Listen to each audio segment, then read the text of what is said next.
ಬಂದಿರ್ಲಿಲ್ಲ ರೀ, ಹೆಂಡತಿ ಕಟ್ಕೊಂಡು ತಿರುಪ್ತಿಗೋ ಬೆಟ್ಟಗೋ ಎಲ್ಗೋ ಹೋಯ್ತಿದ್ರು, ಡಿಸ್ಟರ್ಬ್ ಆಗಿರೋದಕ್ಕೆ ಇಲ್ಲಿ ಬಂದಿರ್ಲಿಲ್ಲ.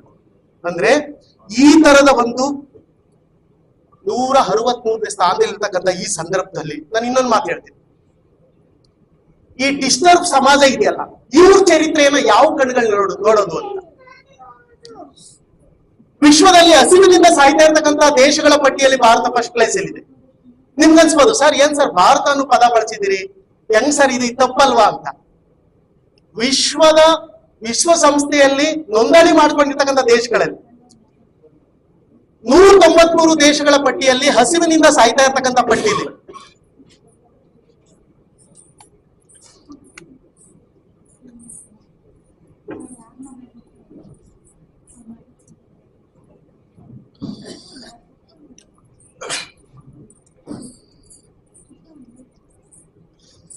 ಹಸಿವಿನಿಂದ ಸಾಯ್ತಾ ಇರ್ತಕ್ಕಂಥವ್ರ ಪಟ್ಟಿ ಒಳಗಡೆ ಭಾರತ ಫಸ್ಟ್ ಪ್ಲೇಸ್ ಅಲ್ಲಿ ಇದೆ. ಸರ್ ಇಲ್ಲ, ಇನ್ನೂ 4-5 ದೇಶಗಳಿದೆ ಅಂದ್ರೆ ಅವ್ ಇನ್ನೂ ದೇಶಗಳೇ ಆಗ್ಲಿಲ್ಲ ರೀ. ಇನ್ನೊಂದು 7-8 ದೇಶ ಸಿಗ್ತವೆ, ಅವ್ ದೇಶಗಳ ಪಟ್ಟಿಗೆ ಸೇರ್ಲಿಲ್ಲ. ಅವಿನ್ನೂ ಆ ಲೆಕ್ಕಕ್ಕೆ ತಗೊಳಕ್ ಸಾಧ್ಯ ಇಲ್ಲ. ಈ ವಿಶ್ವದಲ್ಲಿ ಇಷ್ಟು ಹಸಿವಿನಿಂದ ಸಾಯ್ತಾ ಇರ್ತಕ್ಕಂಥ ಈ ಪಟ್ಟಿಯ ಒಳಗಡೆ ನಾನೊಂದು ನಿಮ್ಗೆ ಇನ್ನೊಂದು ವಿಶೇಷತೆ ಹೇಳ್ತೀನಿ. ನಿಮ್ಗೆಲ್ಲ ಗೊತ್ತು, ಮೊನ್ನೆ ಅಂಬಾನಿ ತನ್ನ ಮಗನ್ ಮದುವೆ ಮಾಡ್ದ. ನಾನೊಂದು ಮಾತು ಹೇಳ್ತೀನಿ, ಆ ಮದುವೆ ಖರ್ಚಾಗಿರೋ ದುಡ್ಡು ದಾಖಲೆ ಕೊಟ್ಟಿರೋದು ಅದು ಡಬಲ್ ಆಗಿರ್ತದೆ, 5,000 ಕೋಟಿ. ಇನ್ನೊಂದು ಮಾತು ಹೇಳ್ತೀನಿ, ಅಲ್ಲಿಗೆ ಇನ್ನೊಂದು ವಿಸ್ತರಿಸ್ತೀನಿ ನಾನು. ಮದುವೆಗೆ ಅಡಿಗೆ ಮಾಡಿಸಿದ್ರಲ್ಲ ಐಟಮ್ ವಿಧಗಳು, 3,000 ಐಟಮ್ ಮಾಡಿಸಿದ್ರು. ತೈವಾನ್ ದೇಶದಿಂದ ಒಂದು ಅಣಬೆ ತರಿಸಿದ್ರು ರೀ, ಅದ್ ಮೋದಿ ತಿನ್ನೋ ಅಣಬೆ. ಅದು ಒಂದು ಅಣಬೆಗೆ 2,80,000. ನಾನೊಂದು ಮಾತು ಹೇಳ್ತೀನಿ, ಭಾರತ ಹಸಿವಿನಿಂದ ನರಳ್ತಾ ಇರ್ತಕ್ಕಂಥ ದೇಶಗಳ ಪಟ್ಟಿಯಲ್ಲಿ ಫಸ್ಟ್ ಪ್ಲೇಸ್ ಇದೆ. ತೈವಾನ್ ದೇಶದಿಂದ 2,80,000 ಕೊಟ್ಟು ಅಣಬೆ ತಂದು ತಿಂತಾರೆ, ಗೋಧಿ ತಿನ್ನೋದದು. ಅದೊಂದು ದೊಡ್ಡ ಕಾಂಟ್ರವರ್ಸಿ ಆಗಿತ್ತು. ಅಂದ್ರೆ ನಾನೊಂದು ಮಾತು ಹೇಳ್ತೀನಿ ಸರ್, ಹಾಗಾದ್ರೆ ಈ ಹಸಿವಿನ ಪಟ್ಟಿ ಕೊಟ್ಟಿದಾರಲ್ಲ ಸರ್, ಅದ್ರಲ್ಲಿ ಅಂಬಾನಿ ನರಳ್ತಾ ಇಲ್ವಾ? ಅದ್ರಲ್ಲಿ ಅಂಬಾನಿ ಟೀಮ್ ಇಲ್ವಾ? ಎಸ್, ಹಸಿವಿನಿಂದ ನರಳ್ತಾ ಇರ್ತಕ್ಕಂಥ ಜನ ಇದಾರಲ್ಲ, 3,000 ಐಟಮ್. ಒಂದು ಇನ್ವಿಟೇಷನ್ ಹೇಳ ಎಷ್ಟಾಯ್ತು ಅಂತ. ಅನಿಲ್ ಅಂಬಾನಿ ಮದುವೆ, ರಾಧಿಕಾ ಗಂಡ ಹೆಂಡತಿ ಮದುವೆ ಆಯ್ತಲ್ಲ, ಒಂದು ಇನ್ವಿಟೇಷನ್ ನ ಬೆಲೆ, ಆಹ್ವಾನ ಪತ್ರಿಕೆಯ ಬೆಲೆ 8 ಲಕ್ಷ. ಆ ಇನ್ವಿಟೇಷನ್ ಜೊತೆ ಒಂದು ಶಾಲ್ ಇತ್ತು, ಆ ಶಾಲ್ಗೆ ಚಿನ್ನದ ಲೇಪನ ಮಾಡಿದ್ರು. ಸರ್ ಯಾವ ದೇಶದಲ್ಲಿ ಇದು ನಡೀತೆ? ಪಕ್ಕದ ದೇಶ ಇರ್ಬೋದು, ನಾವು ನೀವೆಲ್ಲ ಬದುಕಿರುವ ಒಂದು ಸರ್ಕಾರ ಇರುವ ದೇಶದಲ್ಲಿ, ಪ್ರಜಾಪ್ರಭುತ್ವದ ದೇಶದಲ್ಲಿ. ನಾನು ಹೇಳ್ತಲ್ಲ ಅವಾಗ್ಲೇ, ಪ್ರಜಾಪ್ರಭುತ್ವ ಎಂದರೆ ಇಲ್ಲಿ ಜೀವಿಸುವ ನೆನ್ನೆ ಹುಟ್ಟಿದ ಹಸುಗೂಸು ಕೂಡ ತನ್ನ ಕೂದಲು ಕೊಂಕಾಗದಂತೆ ನೋಡಿಕೊಳ್ಳುವುದು ಪ್ರಜಾಪ್ರಭುತ್ವ ಸರ್ಕಾರದ ಆಶಯ. ನಮ್ಮ ಅಪ್ಪನ ಮುಂದೆ ಅಲ್ಲ, ಅವ್ರು ಎತ್ತಿದಾರಷ್ಟೇ. ಇಂಥ ಒಂದು ದೇಶದ ಒಳಗಡೆ ಒಂದು ಚರಿತ್ರೆ ಇದೆಯಲ್ಲ, ಆ ಚರಿತ್ರೆಯನ್ನ ನಾವೆಲ್ಲರೂ ಕೂಡ ನೋಡ್ಬೇಕು, ಅದನ್ನ ನಾವು ಗಮನಿಸ್ಬೇಕು ಅನ್ನುವಂಥ ಮಾತನ್ನ ನಾನು ಈ ಸಂದರ್ಭದಲ್ಲಿ ಹೇಳ್ತಾ, ಒಂದು ಏನು ಅಂತ ಅಂದ್ರೆ ಇದ್ರ ಒಳಗಡೆ ಶೋಷಿತ ಸಮುದಾಯ ಅಂದ್ರೆ ಇವಾಗ ಅರ್ಥ ಆಯ್ತು ಸರ್. ಈ ಎಲ್ಲ ಏಟುಗಳನ್ನ ತಿಂತಾ ಇರ್ತಕ್ಕಂಥ ಸಮುದಾಯ ನಾವೇ ಅಲ್ವಾ ಅಂತ. ಎಸ್, ಅದಕ್ಕೆ ಶೋಷಿತ ಸಮುದಾಯ ಇದೆ. ಹಾಗಾದ್ರೆ ಶೋಷಿತರು ಅಂದ್ರೆ ಯಾರು? ಇದನ್ನ ನಾನು ಹುಡುಕ್ತಾ ಹೊರಟೋದು ಇನ್ನೊಂದಷ್ಟು ನಾನು ದಾಖಲೆ ಮಾಡ್ಕೊಂಡು ಬಂದಿದ್ದೆ, ಒಂದು ಸಂಶೋಧನೆಯಾಗಿ ಹುಡುಕೊಂಡು ನನ್ನ ಒಂದು ಪಾಠ ಬಂದಿದೆ. ಸ್ವಲ್ಪ ಮುಂದಕ್ಕೆ ದಾಟ್ತಾ ಹೋಗ್ತಾ ನಾನು ಡೈರೆಕ್ಟ್ ನನ್ನ ಸಬ್ಜೆಕ್ಟ್ ಬರೋದಾದ್ರೆ, ಹಾಗಾದ್ರೆ ಶೋಷಿತರು ಅಂದ್ರೆ ಯಾರು ಸರ್? ನಮಗ್ ಗೊತ್ತಿದೆ, ಈ ಭಾರತದಲ್ಲಿ ವಿಶ್ವದಲ್ಲಿ ಒಂದು ಭೂಮಿ ಅನ್ನೋದಿದೆ ರೀ, ನಾವು ನಿಂತಿದ್ದೀವಿ. 450 ಕೋಟಿ ಮಿಲಿಯನ್ ವರ್ಷಗಳ ಹಿಂದೆ ಭೂಮಿ ಹುಟ್ಟಿದೆ. ಭೂಮಿ ಹುಟ್ಟಿದಾಗ ಹಿಂದೂ ಇರ್ಲಿಲ್ಲ, ಕ್ರಿಶ್ಚಿಯನ್ ಇರ್ಲಿಲ್ಲ, ಕ್ರೈಸ್ತ ಇರ್ಲಿಲ್ಲ, ಹೆಣ್ಣು ಗಂಡು ಇರ್ಲಿಲ್ಲ. 450 ಕೋಟಿ ಮಿಲಿಯನ್ ವರ್ಷಗಳ ಹಿಂದೆ ಭೂಮಿ ಹುಟ್ಟಿದೆ. ಒಂದು 2 ಲಕ್ಷ ವರ್ಷ ಈ ಭೂಮಿ ಮೇಲೆ ಬೆಂಕಿ ಮಳೆ ಹುಯ್ದಿದೆ. ಅವತ್ತು ಈ ಜಗತ್ತೇ ಇರ್ಲಿಲ್ಲ. ಆ ಭೂಮಿ ಹುಟ್ಟಕ್ಕೊಂದು ಕಾರಣ ಹೇಳ್ತಾರೆ, ಬ್ರಹ್ಮ ಸೃಷ್ಟಿ ಮಾಡ್ದ ಅದನ್ನೆಲ್ಲ. ಆದ್ರೆ ನಮ್ಮ ವಿಜ್ಞಾನಿಗಳ ಅದನ್ನ ಹೊಡೆದಾಕಿದ್ದಾರೆ. ಅದು ಹಿಂಗಲ್ಲಪ್ಪ, ಅದೊಂದು ಅಣುವಿನಿಂದ ಚಿತ್ರಗೊಂಡು ಒಂದು ಭೂಮಿ, ಈ ತರ ಒಂದು ಖಗೋಳ ಕ್ರಿಯೇಟ್ ಆಯ್ತು ಅಂತ ಅದೊಂದು ವಿಜ್ಞಾನ ಇದೆ. ಇಲ್ಲಿ ಈ ಭೂಮಿಯ ಮೇಲೆ 2 ಲಕ್ಷ ವರ್ಷಗಳ ಕಾಲ ಬೆಂಕಿಯ ಮಳೆ ಹುಯ್ದಿದೆ. ಬೆಂಕಿ ಮಳೆ ಪ್ರಕೃತಿ ಬದಲಾಯ್ತ್ರಿ. ಹಾಲು ಹೆಂಗ್ ಮೊಸರಾಗ್ತದೋ ಪ್ರಕೃತಿ ಬದಲಾಯ್ತು. 2 ಲಕ್ಷ ವರ್ಷಗಳ ಕಾಲ ಅದಕ್ಕೂ ಹೆಚ್ಚು ಈ ಭೂಮಿಯ ಮೇಲೆ ಸಮುದ್ರದಂತ ಮಳೆ ಹುಯ್ದಿದೆ.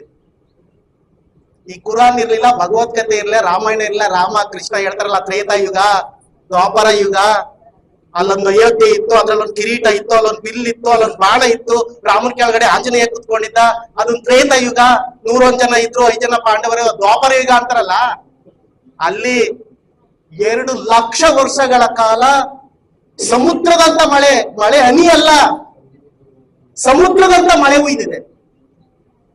ಈ ಬೆಂಕಿ ಮಳೆಯ ನಡುವೆ ಪ್ರಕೃತಿ ಒಂದು ಶೀತವನ್ನ ತಂದುಕೊಟ್ಟ ಕಾರಣಕ್ಕೋಸ್ಕರವಾಗಿ ಎಲ್ಲಿ ಒಂದಿಷ್ಟು ಶೀತ ಇರುತ್ತೋ ಅಲ್ಲಿ ಮೊಳಕೆ ಹೊಡೆಯುತ್ತೆ, ಜೀವ ಜಗತ್ತು ಈ ತರದೊಂದು ವ್ಯವಸ್ಥೆ ಕ್ರಿಯೇಟ್ ಆಯ್ತು. 80 ಲಕ್ಷ ವರ್ಷಗಳ ಹಿಂದೆ ಮನುಷ್ಯ ದಕ್ಷಿಣ ಆಫ್ರಿಕಾದಲ್ಲಿ ಕಾಣಿಸ್ಕೊಂಡ ಅನ್ನೋದು ಬಳಸ್ತಾ ಇದ್ದೀವಿ.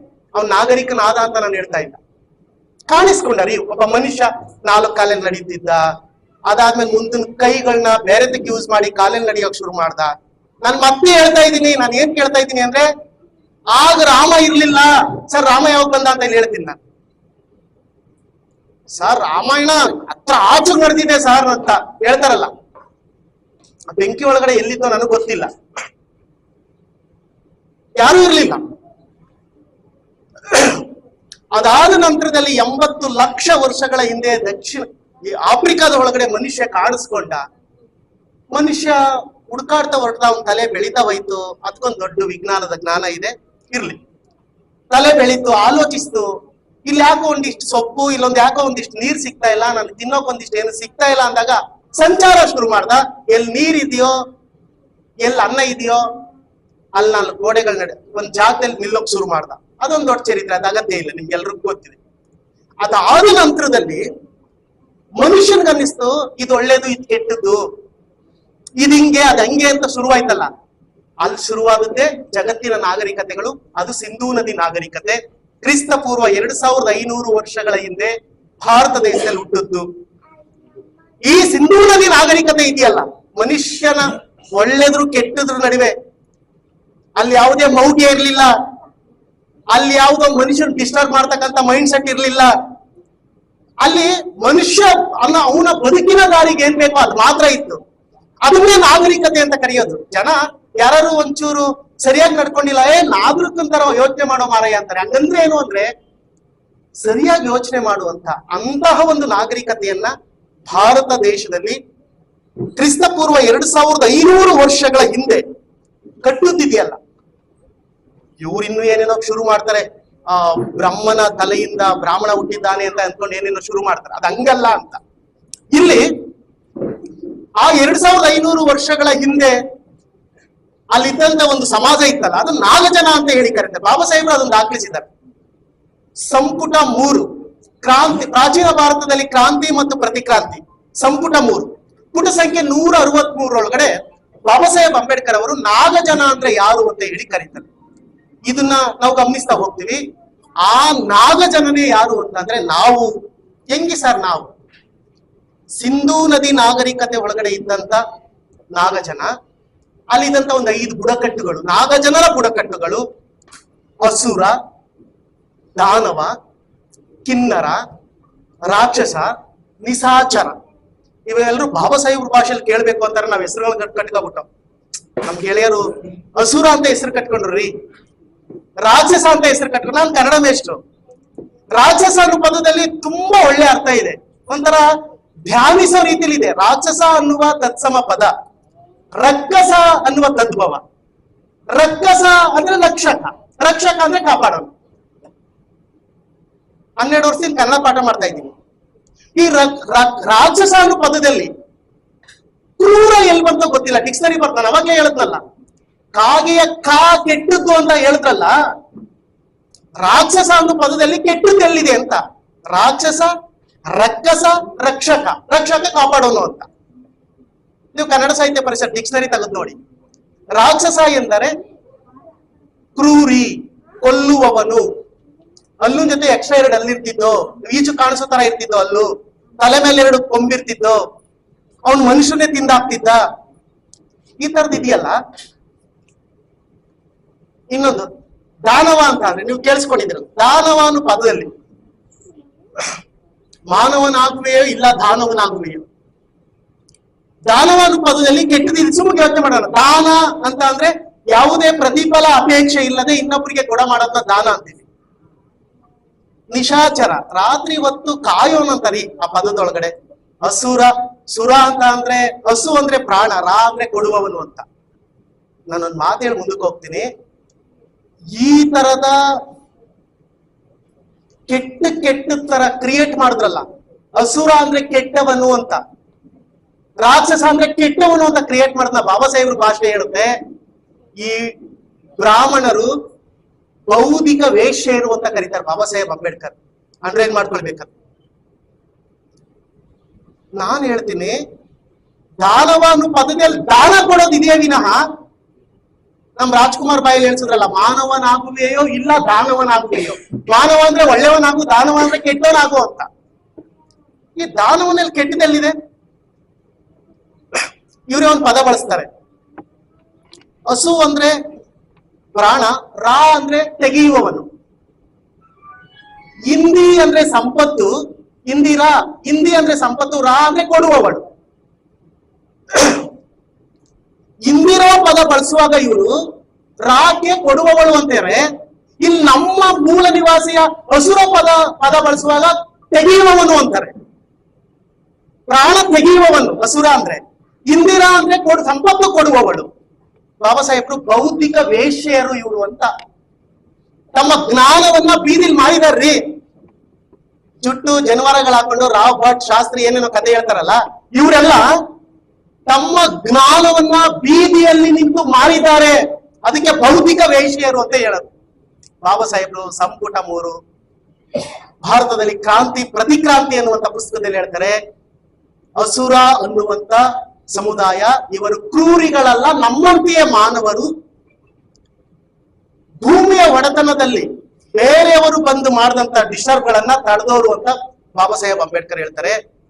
ಆ ನಂತರದಲ್ಲಿ ನಿಮ್ಮೆಲ್ರಿಗೂ ಗೊತ್ತಿದೆ, ನಾನು ಇವ್ರನ್ನ ನಾಗಜನ ಅಂತ ಕರಿತೀನಿ. ಇವರು ಸಿಂಧೂ ನಾಗರಿಕತೆಯ ಕಾಲದಲ್ಲಿ ನಾಗಜನ ಆಗಿದ್ರು, ಬುದ್ಧನ ಕಾಲಕ್ಕೆ ನಾಗ ಬೌದ್ಧರ ಆದ್ರು.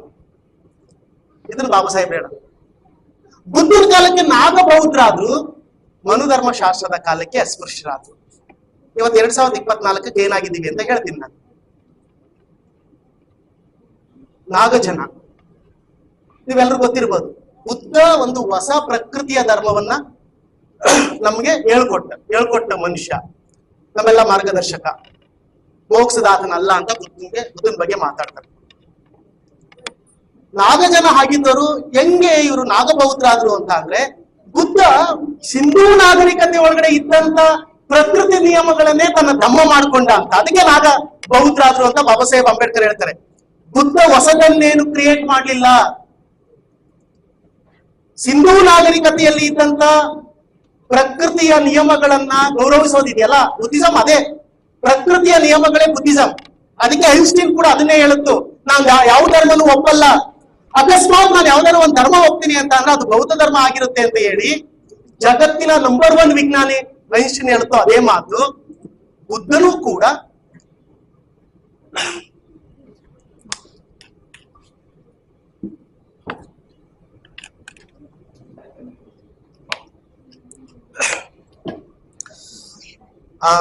ಪ್ರೀತಿಯ ಬಂಧುಗಳೇ, ಬುದ್ಧ ಅದನ್ನ ನಾಗಬೌದ್ಧರು ಅಂತ ಹೇಳಿ ಕರೆದ್ರು ಅಂತ ಹೇಳ್ತಾ ಇದ್ವಿ. ಬುದ್ಧನ ಕಾಲ ನಂತರ ನಿಮ್ಗೆ ಗೊತ್ತಿರಬಹುದು, ಬುದ್ಧನ ಕಾಲ ನಂತರದಲ್ಲಿ ಬುದ್ಧನ ಕಾಲ ಒಂದು ಗ್ರೇಟ್ ಕಾಲಘಟ್ಟ ಬುದ್ಧಂದು. ನಾನು ಇಂಡಿಯಾದಲ್ಲಿ 2 ಹುಟ್ಟುಗಳನ್ನ ವಿಶ್ಲೇಷಣೆ ಮಾಡ್ತೀನಿ. ನಾನು ಅಂಬೇಡ್ಕರ್ ವಾದಿಯ ಕಣ್ಣುಗಳಲ್ಲಿ ಭಾರತ ಇದೆಯಲ್ಲ, ಅದು 2 ಸಲ ಮತ್ತೆ ಹುಟ್ಟಿದೆ ಅಂತ, 2 ಸಹಸ್ರಮಾನಕ್ಕೆ ಮತ್ತೆ ಹುಟ್ಟಿದೆ. ಭೂಮಿಯ ಉಗಮ ಅಂತ ಕರಿತೀವಲ್ಲ, ಭೂಮಿಯ ಹುಟ್ಟಿನಷ್ಟೇ ಶ್ರೇಷ್ಠವಾದದ್ದು ಬುದ್ಧನ ಹುಟ್ಟು. ಭೂಮಿ ಹುಟ್ಟು, ಅದಕ್ಕೆ ನಾವು ಜೀವ ಇದೆ ಸರ್ ಅಂತೀವಲ್ಲ, ಭೂಮಿ ಮೇಲೆ ನಾವು ನಿಂತಿದೀವಿ ಅಂತೀವಲ್ಲ, ಭೂಮಿಯ ಹುಟ್ಟಿನಷ್ಟೇ ಶ್ರೇಷ್ಠವಾದದ್ದು ಬುದ್ಧನ ಹುಟ್ಟು ಕೂಡ. ಬುದ್ಧನ ಕಾಲದಲ್ಲಿ ನಾವೆಲ್ಲ ನಾಗಬಹುದ್ರಾದೋ ಅದೆಲ್ಲ ನಿಮ್ಗೆ ಗೊತ್ತಿದೆ. ಅದಾದ ನಂತರದಲ್ಲಿ ಕ್ರಿಸ್ತಪೂರ್ವ 185ರಲ್ಲಿ ಪುಷ್ಯಮಿತ್ರ ಶುಂಗ ಅವ್ರು ಯಾವಾಗ್ಲೂ ಬೆಂಕಿಯನ್ನ ಪೂಜೆ ಮಾಡೋರು, ನೀರ್ ಕಂಡ್ರೆ ಆಗಲ್ಲ ಅವ್ರಿಗೆ, ಸೂರ್ಯನನ್ನ ಇಷ್ಟಪಡೋರು ಯಾವಾಗ್ಲೂ ಅವ್ರು. ಪುಷ್ಯಮಿತ್ರ ಶುಂಗ ಬೃಹದತ್ತ ಮೌರ್ಯ ಅನ್ನುವಂತ ವ್ಯಕ್ತಿಯ ಆಸ್ಥಾನದಲ್ಲಿ ಇರ್ತಾನೆ.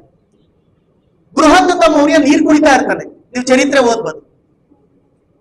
ನೀರ್ ಅವ್ರಿಗಾಗಲ್ಲ, ಮಣ್ಣು ಅವ್ರಿಗಾಗಲ್ಲ. ಈ ನೀರು ಕುಡಿತಾ ಇರುವ ಸಂದರ್ಭದ ಒಳಗಡೆ ಅವನ ಬೆನ್ನು ಚೂರಿ ಹಾಕಿ ಬೃಹದತ್ತ ಮೌರ್ಯನನ್ನ ಪುಷ್ಯಮಿತ್ರ ಶುಂಗ ಕೊಂದಾಕಿ ಅವನೊಂದು ಸಾಮ್ರಾಜ್ಯ ಕಟ್ತಾನೆ. ನಾನೊಂದು ಮಾತು ಹೇಳ್ತೀನಿ, ಇಲ್ಲಿ ಯಾರು ನಾವು ನಾಗಬಹುದ್ರಾಗಿದ್ದೋ ಅವರು ಅಸ್ಪೃಶ್ಯರಾದ. ಇದನ್ನ ಅಂಬೇಡ್ಕರ್ ಭಾಷೆಯಲ್ಲಿ ಅಸ್ಪೃಶ್ಯರು ಅಂತ ಕರೆದ್ರೆ ತಪ್ಪಾಗುತ್ತೆ. ಅಂಬೇಡ್ಕರ್ ನಾಲೆಡ್ಜ್ ಅಲ್ಲಿ ಬ್ರಾಹ್ಮಣ, ಕ್ಷತ್ರಿಯ, ವೈಶ್ಯ, ಶೂದ್ರ ಅನ್ನುವಂತ 4 ವರ್ಣಗಳಿಗೆ ನಾವು ಒಪ್ಪಲ್ಲ ಅಂತ ಹೇಳಿ ಈಚೆಗೆ ಬಂದ ಜನ ಇವರು, ಅಸ್ಪೃಶ್ಯರಲ್ಲ ಅಂಬೇಡ್ಕರ್ ಮಾತುಗಳಲ್ಲಿ.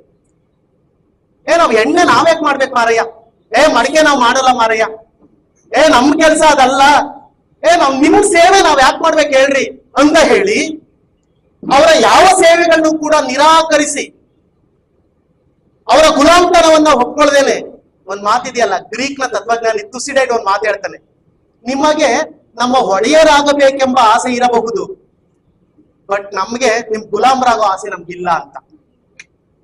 ತುಸಿಡೈಡ್ ಮಾತು ಸಖತ್ತಾಗಿದೆ. ಇದನ್ನ ಬಾಬಾ ಸಾಹೇಬ್ರು ತುಂಬಾ ಸಲ ಹೇಳಿದ್ದಾರೆ.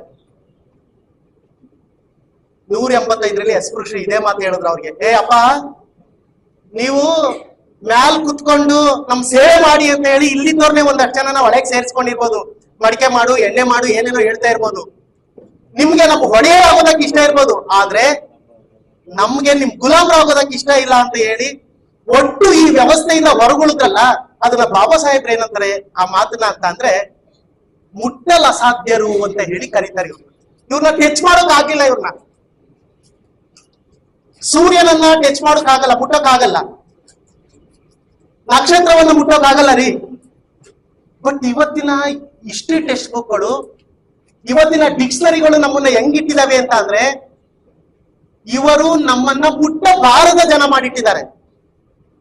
ಕಕ್ಕಸ್ಸು ಮುಟ್ಟಬಾರದು, ಬಟ್ ಮುಟ್ಬೋದು. ಚರಂಡಿ ಕಸ ಮುಟ್ಟಬಾರದು, ಬಟ್ ಮುಟ್ಬಹುದು ಅದನ್ನ. ಸೂರ್ಯ ಮುಟ್ಟೋಕಾಗಲ್ಲ, ನಕ್ಷತ್ರ ಮುಟ್ಟೋಕಾಗಲ್ಲ, ಕರೆಂಟ್ ಮುಟ್ಟೋಕಾಗಲ್ಲ. ಅಂದ್ರೆ ನಾನು ಏನ್ ಹೇಳ್ತಾ ಇದ್ದೀನಿ ಅಂದ್ರೆ ಕ್ರಿಸ್ತಪೂರ್ವ 185ರಲ್ಲಿ ಮುಟ್ಟಲ್ ಅಸಾಧ್ಯರಾದಂತ ಜನ ನಾವು. ನೀವು ಆಕ್ಸ್ಫರ್ಡ್ ಡಿಕ್ಷನರಿ ತೆಗೆದು ನೋಡಿ, ಇಲ್ಲೇ ನೆಟ್ಟೆಲ್ಲಿ ಹೊಡೆದ್ ನೋಡಿ, ಅನ್ಟಚಬಲ್ಸ್ ಅನ್ನು ಪದಕ್ಕೆ ಮುಟ್ಟಲ್ ಅಸಾಧ್ಯ ಅನ್ನುವಂತ ಕೊಡ್ತಾರ ಅವ್ರು. ಯಾಕೆ ಅಂತಂದ್ರೆ ಔಟ್ಸೈಡ್ ಕಂಟ್ರಿಯ ಡಿಕ್ಷನರಿಗೆ ಇಲ್ಲಿನ ಸಾಮಾಜಿಕವಾದಂತ ತಾರತಮ್ಯದ ಮೈಂಡ್ ಸೆಟ್ ಇಲ್ಲ ಅವ್ರಿಗೆ.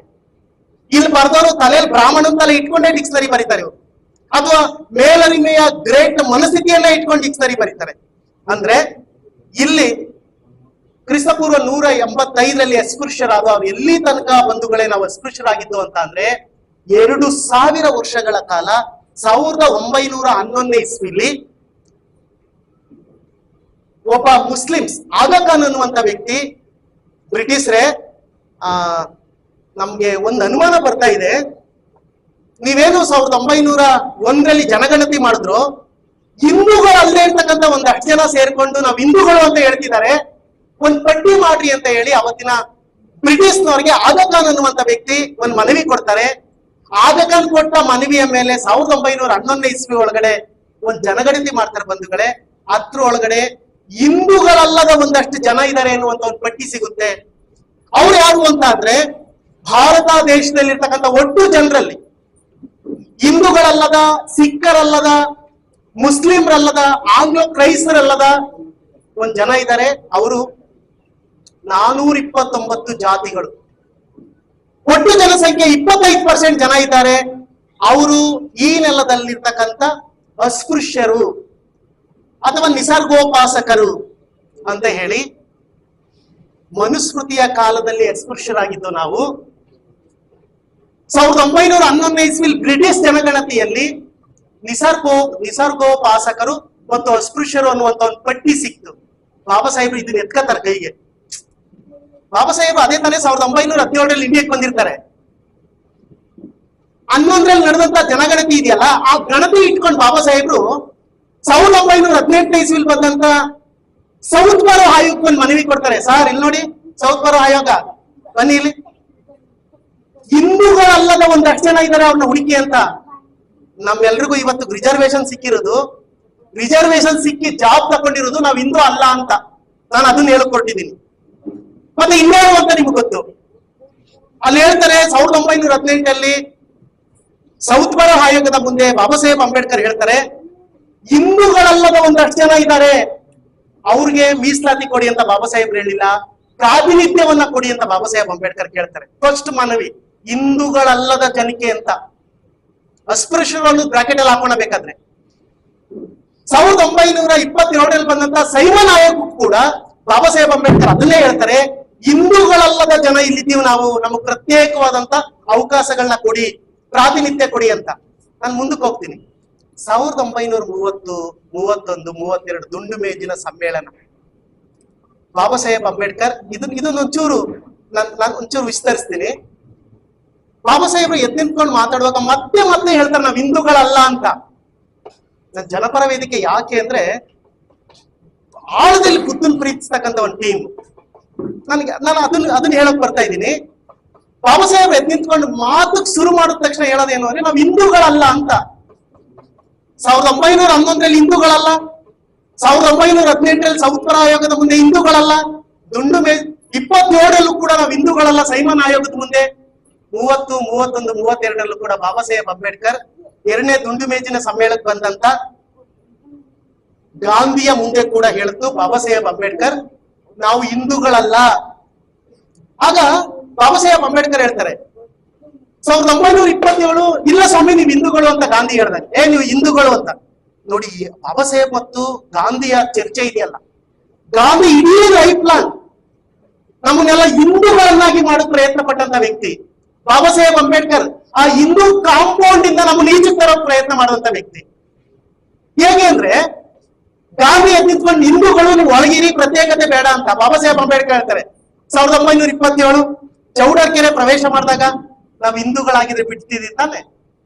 ನೋಡಿ, ಇಲ್ಲಿ ಪತ್ರಿಕೆಯಲ್ಲಿ ಕಟ್ ಮಾಡ್ಕೊ ಬಂದಿದ್ದೀನಿ ನಾನು, ನನ್ನನ್ನು ಮರ್ಡರ್ ಮಾಡಕ್ ಬಂದಿದ್ರಲ್ಲ, ಅಲ್ರಿ ಕಾಗೆ ನೀರು ಕುಡಿಯುತ್ತೆ, ಕೋಳಿ ನೀರು ಕುಡಿಯುತ್ತೆ, ನಮ್ಮನ್ನ ನೀವು ಕೆರೆಗೆ ಬಿಡ್ತಿಲ್ಲ ಅನ್ನೋದಾದ್ರೆ ನಾವು ಹಿಂದೂಗಳಲ್ಲ. 1930 ಕಳವಂ ದೇವಾಲಯ ಪ್ರವೇಶ ಮಾಡಿದಾಗ ನಾವು ಹಿಂದೂಗಳಾಗಿದ್ರೆ ನಮ್ಮನ್ನು ಬಿಡ್ತಿದ್ರಿ ಅಲ್ವಾ, ನಮ್ಮನ್ನು ನೀವು ಒಳಗೆ ಬಿಟ್ಕೊಂಡಿಲ್ಲ ಅಂತಾರೆ ನಾವು ಹಿಂದೂಗಳಲ್ಲ. ನೋಡಿ ಇಲ್ಲಿ ಪೇಪರ್ ಕಟಿಂಗ್ಸ್. ಬಾಬಾ ಸಾಹೇಬ್ರು ನಾವು ಹಿಂದೂಗಳಲ್ಲ ಅಂತಾನೆ ಹೋರಾಟ, ಇಡೀ ಅವ್ರ ಜೀವನ ಪೂರ್ತಿ ಹೋರಾಟ. ಗಾಂಧಿ ತಲೆ ಕೆಡುತ್ತೆ ಅವ್ರನ್ನ ಹಿಂದೂಗಳು ಮಾಡೋದು ಹೇಗೆ ಅಂತ. ನನ್ನ ಪತ್ರಿಕೆ ಹೆಸರನ್ನೇ ಚೇಂಜ್ ಮಾಡ್ಬಿಡ್ತಾನೆ ಮಾರಯ್ಯ. ಯಂಗ್ ಇಂಡಿಯಾ ಅಂತ ಇರುತ್ತೆ, ಅದು ಹರಿಜನ ಅಂತ ಮಾಡ್ಬಿಡ್ತಾನೆ ಪತ್ರಿಕೆ ಹೆಸರನ್ನ. ನಮ್ಗೆ ಅದೇ ಇಷ್ಟ ಅಲ್ವಾ. ಪಟೇಲ್ರು ನಮ್ ಬೀದಿಗೆ ಬಂದ್ಬಿಟ್ಟು ನಮ್ಮ ಮಗನ ಮೇಲೆ ಹೆಗ್ಲ ಮೇಲೆ ಕೈ ಹಾಕಬಿಟ್ರೆ ಪಟೇಲ್ರ ಕಾಲಕ್ಕೆ ಪಟ್ ಅಂತ 70 kg ತೂಕದ ಮಾಡಿ ಬಿದ್ದೈತದಲ್ಲ. 1932-33 ತಾನು ಬಹಳ ಚಾರಿತ್ರಿಕವಾಗಿ ಈ ನೆಲದ ಯೂತ್ ಕಟ್ಟಬೇಕು ಅಂತ ಕಟ್ಟಿದಂತ ಒಂದು ಪತ್ರಿಕೆ ಹೆಸರನ್ನೇ ಚೇಂಜ್ ಮಾಡ್ತಾನೆ ಮನುಷ್ಯ. ಕಾರಣ ನಮ್ಮನ್ನು ಹಿಂದೂಗಳು ಮಾಡೋಕೆ. ಪ್ರತಿ ಹಳ್ಳಿಗೂ ಕೂಡ ಒಂದು ರಾಮ ಮಂದಿರ ಬೇಕು ಅನ್ನೋದಿದೆಯಲ್ಲ, ನಮ್ಮನ್ನು ಹಿಂದೂಗಳನ್ನಾಗಿ ಮಾಡಲು ಕ್ರಿಯೇಟ್ ಮಾಡುತ್ತೆ. ಹರಿಜನ ಸೇವಕ ಅಂತ ಸೇವಕ ಸಂಘ ಅಂತ ಮಾಡಿದ್ರಲ್ಲ ಗಾಂಧಿ, ಅದು ಕೂಡ ನಮ್ಮನ್ನ ಹಿಂದೂ ಕಾಂಪೌಂಡ್ ಒಳಗಡೆ ಇರಿಸೋದಕ್ಕೆ. ಬಾಬಾ ಸಾಹೇಬ್ರು ಆ ಟೈಮಲ್ಲಿ ಚೆನ್ನಾಗಿ ಹೇಳ್ತಾರೆ, ನನಗೆ ಅದು ಬಹಳ ಯಾವಾಗ್ಲೂ ಇಷ್ಟ. ಎಸ್ ಕರೆಕ್ಟ್, ನಾವ್ ಹಿಂದೂಗಳು. ಗಾಂಧಿಯವರೇ, ಯಾವಾಗ ನಾವ್ ಹಿಂದೂಗಳು ಗೊತ್ತಾ, ಈ ಹಿಂದೂ ಮುಸ್ಲಿಮ್ಸ್ ಗಲಾಟೆ ನಡೀತದಲ್ಲ, ಅವಾಗ ನಾವೆಲ್ಲ ಹಿಂದೂಗಳು, ಒರಿಜಿನಲ್ ಹಿಂದೂಗಳಾಗ್ಬಿಡ್ತೀವಿ. ನಮ್ ಕಣ್ಣು ಕಾಣೋದು ಅವಾಗ ದಾಡಿ, ಮುಸ್ಲಿಮ್ಸ್ ಟೋಪಿ ಅವ್ರ ಹೆಸರು. ಅವಾಗ ನಾವ್ ಎಷ್ಟು ಒರಿಜಿನಲ್ ಹಿಂದೂ ಆಯ್ತೀವಿ ಅಂತಾರೆ, ನಮ್ಮ ಕ್ಯಾಸ್ಟ್ ಸರ್ಟಿಫಿಕೇಟ್ ಗಿಂತ ಇನ್ನೂ ಜಾಸ್ತಿ ಹಿಂದೂಗಳಾಗ್ತೀವಿ. ಹಿಂದೂ ಮುಸ್ಲಿಮ್ಸ್ ಗಲಾಟೆ ಮುಗಿದಿದ್ದಂಗೆ ಹಿಂದೂ ಕಾಂಪೌಂಡ್ ಮೈಂಡ್ ಸೆಟ್ ಕಳ್ಕೊಂಡು ವಲ್ಗೇರಿ, ಮಾದಿಗೇರಿ, ಬಿಲಗೊಳ್ಗೋಗಿ ಸೇರ್ಕೊಂಡ್ಬಿಡ್ತೀವಿ. ನಾವು ಹಿಂದೂಗಳಾಗ್ಬೇಕು ಅಂದ್ರೆ ಗಲಾಟೆ ನಡಿಬೇಕು, ಗಣೇಶನ್ ಕೂಡಿಸ್ಬೇಕು. ಅದಕ್ಕೆ ಅಲ್ವಾ ಗಣೇಶನ್ ತಂದದ್ದು, ಈಚೆಗೆ ತಂದದ್ದು ಯಾರು? ಆಮೇಲೆ ಗಣೇಶ ಹಬ್ಬ ಅಂತ ನಾವೆಲ್ಲ ಮಾಡ್ತಾ ಇದೀವಲ್ಲ, ಅದೊಂದು ದೊಡ್ಡ ಚಾರಿತ್ರಿಕ ಹಿನ್ನೆಲೆ ಇದೆ ಅವ್ರ ಮೈಂಡ್ ಸೆಟ್ ಅಲ್ಲಿ. ನಮ್ಮನ್ನೆಲ್ಲ ಹಿಂದೂಗಳು ಮಾಡಬೇಕು ಅಂತ ಹೇಳಿ ಒಂದೊಂದಷ್ಟು ಘಟನೆಗಳು ನಡೀತಾವೆ ಹಿಂದೂಗಳು ಮಾಡೋದಕ್ಕೆ. ಗಣೇಶ ಅಂತಿದಂಗೆ ನಾವು ಹಣ್ಣು, ಕಾಯಿ, ಕಡುಬು, ಮೆರವಣಿಗೆ ಅದಲ್ಲ. ಗಣೇಶ ಎನ್ನುವುದು ಅವ್ರಿಗೊಂದು ರಾಜಕಾರಣ. ರಾಮ ಅನ್ನೋದು ಹೆಂಗೆ ಒಂದು ರಾಜಕಾರಣನು ನನ್ಗೆ ಅವಾಗ್ಲೂ ಆಗ ಅನ್ನಿಸ್ತು ರೀ. ಕಾಗೆಯ ಕಣ್ಣಿನಲ್ಲಿ ಈ ದೇಶದ ಚರಿತ್ರೆ ನೋಡ್ಬೇಕು ಅಂತ ಯಾವಾಗ್ಲೂ ರಾಮರಾಮ್ರಿ 330 ಕೋಟಿ ದೇವರು ಆಯ್ತು, ನಿಮ್ಮ ಈ ಚರಿತ್ರೆನೇ ತಗೊಳ್ಳೋಣ. ನಮ್ಮೂರಲ್ಲಿ ಒಬ್ಬ ಮಾರಮ್ಮ ಇದ್ದಾಳಪ್ಪ, ಆ ಮಾರಮ್ಮನಿಗೆ ರಾಮನ ಸ್ಟೇಟಸ್ ಕ್ರಿಯೇಟ್ ಮಾಡಿಲ್ಲ. ಮಾರಮ್ಮ ನಿಮ್ಗೆ ಓಟ್ ತಂದ್ಕೊಡಲ್ವಲ್ಲ, ದೇವರು ನಮಗ್ ನಂಬಿಕೆ, ಅವ್ರ ಓಟು. ಬಸವಣ್ಣ ಓಟ್ ತಂದ್ಕೊಡ್ತಾರಲ್ವಾ, ಬಸವಣ್ಣನ ಸಾಂಸ್ಕೃತಿಕ ರಾಯಭಾರಿ ಮಾಡಿದ್ರು, ಬಸವಣ್ಣನ ತಲೆಯಲ್ಲಿ ಒಳ್ಳೇದಿದೆ ಅಂತ ಅಲ್ಲ. ವಿಶ್ವೇಶ್ವರಯ್ಯ ಅವ್ರಿಗೆ ಓಟ್ ತಂದ್ಕೊಡುತ್ತೆ. ಭಾರತ ರತ್ನ ಅವತ್ತು ವಿಶ್ವೇಶ್ವರಯ್ಯ 1952 ಕೊಟ್ಬಿಟ್ರು. ಭಾರತ ರತ್ನ ಹುಟ್ಟಿದ ತಕ್ಷಣ 2ನೇ ವರ್ಷ ಭಾರತ ರತ್ನ ಕೊಟ್ಬಿಟ್ರು. ಹೊಡ್ಕೋ ಹೋಗ್ ಮಾರಯ್ಯ ಅಂತ. ನಾಲ್ವಡಿ ಓಟ್ ತಂದ್ಕೊಡಲ್ವಲ್ಲ. ಅವರು ಮಾಡುವ ಪ್ರತಿಯೊಂದು ಅಸ್ತ್ರ, ಆಯುಧ, ನಾಲೆಡ್ಜು, ಜರ್ನಿ ಎಲ್ಲೆದ್ರು ಕೂಡ ಓಟು, ರಾಜಕಾರಣ ಇದೆ, ಅಂದ್ರೆ ಅಧಿಕಾರ ಇದೆ ಅಂತ ನಾನು ಹೇಳೋದು. ನನ್ನ ಇನ್ನೊಂದು ಪದ, ನನ್ನ ಓದಿನಲ್ಲಿ ನನ್ಗೆ ಅನ್ಸುತ್ತೇನು ಅಂತ ಅಂದ್ರೆ, ಕಳೆದ 25-30 ವರ್ಷಗಳ ಹಿಂದೆ ಈ ಆರ್ಯರು ಏನಂತಿದ್ರು ಅಂದ್ರೆ, ಹೌದು ನಾವು ಔಟ್ಸೈಡ್ ಕಂಟ್ರಿಯಿಂದ ಬಂದು ಅಂತಿದ್ರು. ಯಾಕೆಂದ್ರೆ ಹಿಂದೆ ಔಟ್ಸೈಡ್ ಕಂಟ್ರಿ ಅನ್ನೋದು ಒಂದು ಶ್ರೇಷ್ಠತೆಯ ಸಂಕೇತ ಆಗಿತ್ತು. ಅಮೆರಿಕ, ಬ್ರಿಟನ್, ಲಂಡನ್ ಅವರೆಲ್ಲ ತುಂಬಾ ಒಳ್ಳೆ ಜನ ಅನ್ನೋದು ಒಂದು ಮೈಂಡ್ ಸೆಟ್ ಇತ್ತಲ್ಲ, ಅದಕ್ಕೆ ಅವರೇ ಹೇಳ್ಕೊಳ್ತಿದ್ರು. ನಮ್ಮ ರಾಜಾರಾಮ್ ಮೋಹನ್ ರಾಯ್ ಒಂದ್ಸಲಿ ಈ ಮಧ್ಯ ಏಷ್ಯಾಕ್ಕೆ ಹೋಗಿ ಸ್ಪೀಚ್ ಕೊಡ್ತಾ ಇರ್ಬೇಕಾದ್ರೆ ಹೇಳ್ತಾರೆ, ನನ್ನ ತಾಯಿ ಮೇಲೂ ಬಂದಿದ್ದೀನಿ, ನನ್ನ ಹುಟ್ಟೂರು, ನನ್ನ ಪೂರ್ವಜರ ನಾಡು ಅಂತಾರೆ ಅವರು. ಅಂದ್ರೆ ಏನರ್ಥ? ಇವರೆಲ್ಲಿವರು ಇಲ್ಲಿ ತನಕ ಅವರು ಈಗ ಮಾತ್ರ ಇಲ್ಲ ನಾವು ಔಟ್ಸೈಡ್ ಕಂಟ್ರಿ ಅವರು ಅಂತ ಹೇಳ್ಕೊಂಡ್ರೆ ಪರಕೀಯರಾಗ್ಬಿಡ್ತೀವಿ. ಪರಕೀಯರಾಗ್ತಿದಂಗೆ ನಮ್ಮನ್ನ 2ನೇ ದರ್ಜೆ ಜನಗಳ ತರ ನೋಡ್ಬಿಡ್ತಾರೆ. ಅದನ್ನ ಬೇಡ ಅಂತ ಅನ್ಕೊಂಡು ಇತ್ತೀಚೆಗೆ ಟೆಕ್ಸ್ಟ್ ಬುಕ್ಗಳನ್ನ ರೋಹಿತ್ ಚಕ್ರತೀರ್ಥ ನೇತೃತ್ವದಲ್ಲಿ ತೆಗೆದು ನೋಡಿ. 8ನೇ ತರಗತಿ ಟೆಕ್ಸ್ಟ್ ಬುಕ್ ಸಿಂಧೂ ನದಿ ನಾಗರಿಕತೆ ಅಂತ ಇತ್ತು, ನಾವು ಓದ್ಬೇಕಾದ್ರೆ. ಇವಾಗ ಏನಂತ ಮಾಡೋರು ಗೊತ್ತಾ? ಸಿಂಧು ಸರಸ್ವತಿ ನದಿ ನಾಗರಿಕತೆ ಅಂತ ಬರ್ದಿದ್ದಾರೆ. ಪೆನ್ನು ಹಾಳೆ ಅವ್ರ ಕೈಲಿ ಇತ್ತಲ್ಲ, ಅಧಿಕಾರ ಅವ್ರ ಕೈಲಿ ಇತ್ತಲ್ಲ. ಅಂದ್ರೆ ಗಾಂಧಿ ನಮ್ಮನ್ನ ಹಿಂದೂಗಳನ್ನಾಗಿ ಮಾಡೋದಕ್ಕೆ ಎಷ್ಟು ಪ್ರಯತ್ನ ಪಟ್ರು ನಾವ್ ಹಂಗೆ ಗಮನಿಸಿದ್ರೆ, ಗಾಂಧಿ ಕಾಲದಲ್ಲಿ ಶುರುವಾಗುತ್ತೆ ಇನ್ನೊಂದು ಹೋರಾಟ. ಏನು ಅಂತ ಅಂದ್ರೆ, ಅಸ್ಪೃಶ್ಯರಿಗೆ ದೇವಾಲಯ ಪ್ರವೇಶ. ನಮಗ್ ಸೂಪರ್ ಅನ್ಸುತ್ತೆ. ಆಮೇಲೆ ಇನ್ನೊಂದು ಮಾತು ಹೇಳ್ತಾನೆ ಮನುಷ್ಯ, ನನಗೆ ಇಂಟರ್ ಕ್ಯಾಸ್ಟ್ ಮ್ಯಾರೇಜ್, ಅದ್ರಲ್ಲೂ ಹೆಣ್ಣು ಅಥವಾ ಗಂಡು ಒಬ್ರು ಕೆಳಜಾತಿಯವರಾಗಿರ್ಬೇಕು ಅಂತ ನಮ್ಮ ಮನುಷ್ಯ ಅಂತಾರ ಅವರು. ಇದ್ರೊಳಗಡೆನು ನಮ್ಮನ್ ಮತ್ತೆ ಹಿಂದೂ ಆ ಕಾಂಪೌಂಡ್ ಒಳಗಡೆ ತರೋದು. ಬಾಬಾ ಸಾಹೇಬ್ರು ಇಲ್ಲ, ನಾವ್ ಹಿಂದೂಗಳಲ್ಲ. ಎಲ್ಲಿ ತನಕ ಬಾಬಾ ಸಾಹೇಬ್ರು ನಾವಾಗಿನ ಯಾವತ್ತೋ ಸೋತ್ ಕೊಡ್ತಿದ್ದೋ, ಕೊನೆ ಕ್ಷಣದ ತನಕ ಬಾಬಾ ಸಾಹೇಬ್ರು ಬಿಟ್ಕೊಡಲ್ಲ. ಕಾರಣ ಏನು ಅಂದ್ರೆ, ಅವ್ರಿಗೆ ಚರಿತ್ರೆಯ ಒಂದು ದೊಡ್ಡ ನಾಲೆಡ್ಜ್ ಇತ್ತು ಅಂತ. ಅಲ್ಲಿ ಬಹಳ ವಿಶೇಷವಾಗಿ ನಾವು ಗಮನಿಸ್ತಾ ಹೊರಟ್ರೆ, 1911ರಲ್ಲಿ 10 ಮಾನದಂಡಗಳನ್ನ ಹೇಳ್ತಾರಲ್ಲ, ನಿಮ್ಮೆಲ್ರಿಗೂ ಗೊತ್ತಿರ್ಬೋದು. ಅಸ್ಪೃಶ್ಯರು ಯಾರು ಅಂತ ಹುಡುಕಾಗ 10 ಮಾನದಂಡ ಹೇಳ್ತಾರೆ. ಬ್ರಾಹ್ಮಣರ ಶ್ರೇಷ್ಠತೆಗಳನ್ನು ಒಪ್ಪದವರು, ಬ್ರಾಹ್ಮಣರ ಗುರುವಿನ ಮಂತ್ರವನ್ನು ಒಪ್ಪದವರು, ವೇದಗಳನ್ನು ಒಪ್ಪದವರು, ರಾಮ ಕೃಷ್ಣ ಈ ತರದ ಹಿಂದೂ ದೇವತೆಗಳನ್ನ ಒಪ್ಪದವರು, ಬ್ರಾಹ್ಮಣನ ಸೇವೆಯಿಂದ ದೂರ ಇರೋರು, ಬ್ರಾಹ್ಮಣ ಪೂಜಾರಿ ಒಪ್ಪದವರು, ದೇವಾಲಯದ ಒಳಗೆ ಹೋಗಲು ನಿರ್ಬಂಧ ಇರೋರು, ಇವ್ರು ನೋಡಿದ್ರೆ ಅಶುಭ ಅಂತ ಅನ್ನಿಸ್ಕೊಳ್ಳೋರು, ಶವಗಳನ್ನು ಊಳುವವರು, ದನದ ಮಾಂಸವನ್ನು ತಿನ್ನುವವರು, ಗೋಪೂಜೆಯನ್ನು ಮಾಡದವರು. ಇವೆಲ್ಲ ನಿಮ್ಗೆ ಗೊತ್ತಿರೋದ್ರಿಂದ ಅದನ್ನ ನಾನು ವಿಸ್ತರಿಸಲಾದ್ರೆ ಒಂದನ್ನು ಹೇಳ್ತೀನಿ. ನಾವ್ ಹೆಂಗೆ ಮುಟ್ಟಲು ಅಸಾಧ್ಯರು ಅಂತ ಅಂದ್ರೆ, ಹಾಸನದ ಕಡೆ ನಾನೊಂದು ಮಧ್ಯಕಾಲೀನ ಭಾರತದಲ್ಲಿ ಚಿದಾನಂದ ಮೂರ್ತಿ ಅವರ ಶಾಸ್ತ್ರಗಳ ಪುಸ್ತಕ ಓದ್ತಿದ್ದೆ. ಇವತ್ತಿಗೂ ಹಾಸನದ ಯಾವುದೋ ಒಂದು ಹಳ್ಳಿಲಿ ಅಕಸ್ಮಾತ್ ಆಗಿ 6 ಅಂದ್ರೆ ಇಲ್ಲಿ ಬ್ರಾಹ್ಮಣರ ಶ್ರೇಷ್ಠತೆಯನ್ನ ನಿರಾಕರಿಸುವವರು ಅಂತ 10 ಮಾನದಂಡ ಕೊಡ್ತಾರಲ್ಲ ಬ್ರಿಟಿಷರು, ಅದ್ರಲ್ಲಿ ಒಂದು 6 ಮಾನದಂಡಗಳನ್ನ ಬಾಬಾ ಸಾಹೇಬ್ರು ಎತ್ಕೋತಾರೆ. ಅಂದ್ರೆ ಹಾಸನದ ಒಂದು ಹಳ್ಳಿ ಒಳಗಡೆ ಇವತ್ತಿಗೂ ಬ್ರಾಹ್ಮಣರು ಅಕಸ್ಮಾತ್ ಆಗಿ ಆ ದಲಿತ್ ಕೇರಿಗೆ ಹೋಗಿರೋದು ಅವ್ರ ತಲೆಗೆ ಹೋದ್ರೆ, ಇಡೀ ಕೇರಿ ಅಶುಭ ಆಗೋಯ್ತು, ಕೆಟ್ಟದಾಗುತ್ತೆ, ನಾನು ಇದನ್ನ ಮತ್ತೆ ಮಡಿ ಮೈಲ್ಗೆ ಅನ್ನೋ ತರ ಪದ ಬಳಸಲಿ. ಅಂದ್ರೆ ಅವರ ಶ್ರೇಷ್ಠತೆಯನ್ನ ಒಪ್ಪದೇ ಇರೋರು ನಾವು ಅಂತ. ಇವತ್ತಿಗೂ ನಮ್ ಕಲ್ಚರ್ನ, ನಮ್ಮ ಅಸ್ಮಿತೆಗಳನ್ನ, ನಮ್ಮ ಗುರುತುಗಳನ್ನ ಅವ್ರು ಟಚ್ ಮಾಡೋಕ್ ಆಗಿಲ್ಲ. ಅಲ್ಲಿ ಇಲ್ಲಿ ಓದ್ಕೊಂಡಿರು, ನಾವು ತಿರುಪ್ತಿಗೆ ಹೋಗ್ತಾ ಇರ್ಬೋದು, ಅವ್ರನ್ನ ಕರೆದು ಪೂಜೆ ಮಾಡಿಸ್ತಾ ಇರ್ಬೋದು. ಇವೆಲ್ಲ ಆದದ್ದು ರಾಮಾನುಜಾಚಾರ್ಯರ ಕಾಲಘಟ್ಟದಲ್ಲಿ. ನಿಮ್ಗೆ ನೆನ್ಪಿರ್ಬೋದು, ಸಂಸ್ಕೃತ ಅನುಕಾರಣೆ ಅಂತ ಶುರು ಮಾಡಿದ್ರು ಅವರು. ದಲಿತರಲ್ಲಿ ಒಳ್ಳೆತನ ಇದ್ರೆ ಅವ್ರು ಬ್ರಾಹ್ಮಣರಾಗ್ಬೋದು ಅಂತ ಸಂಸ್ಕೃತ ಅನುಕಾರಣೆ.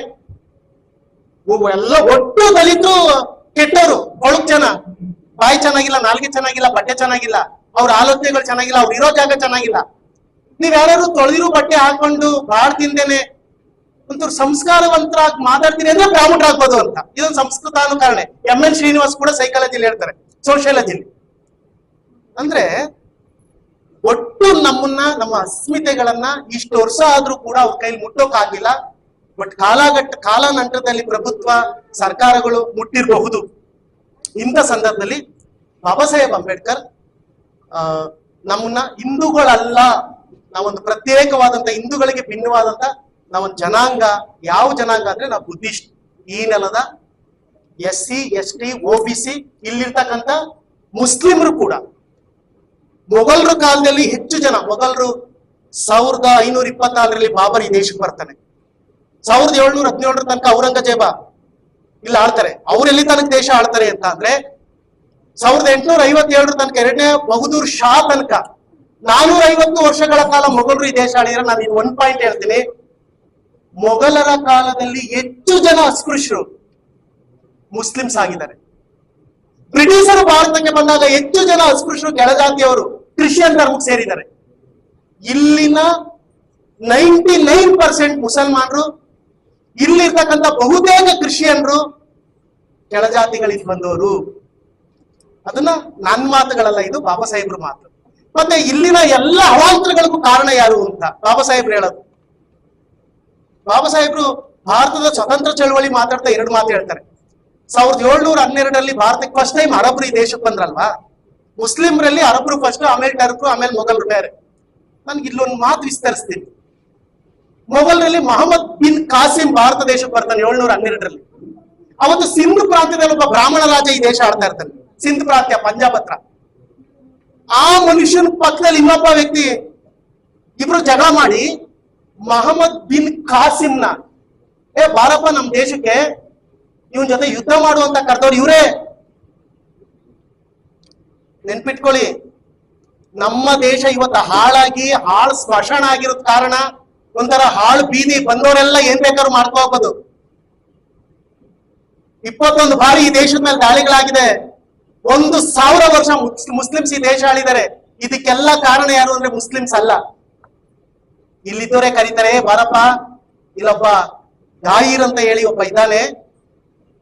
ಬಾಬರ್ ಹೆಂಗ್ ಬಂದ ಈ ದೇಶಕ್ಕೆ 1526ರಲ್ಲಿ? ಮೊಹಮ್ಮದ್ ಗೋರಿ ಹೆಂಗ್ ಬಂದದ್ದು ಈ ದೇಶಕ್ಕೆ? ಗೋರಿನೇ ಬಂದ. ಜಯಚಂದ್ರ 2ನೇ ಪೃಥ್ವಿರಾಜ್ ಚೌಹಾಣ್ ವಿಚಾರದಲ್ಲಿ. ಅಂದ್ರೆ ಇಲ್ಲಿ ನಡೆದಂತ ಎಲ್ಲ ಅವಾಂತರಗಳಿಗೂ ಕೂಡ ಇಲ್ಲಿದ್ದಂತ ಮನಸ್ಥಿತಿಗಳೇ ಕಾರಣ. ನಾನು ಮತ್ತೆ ಹೇಳ್ತೀನಿ, SC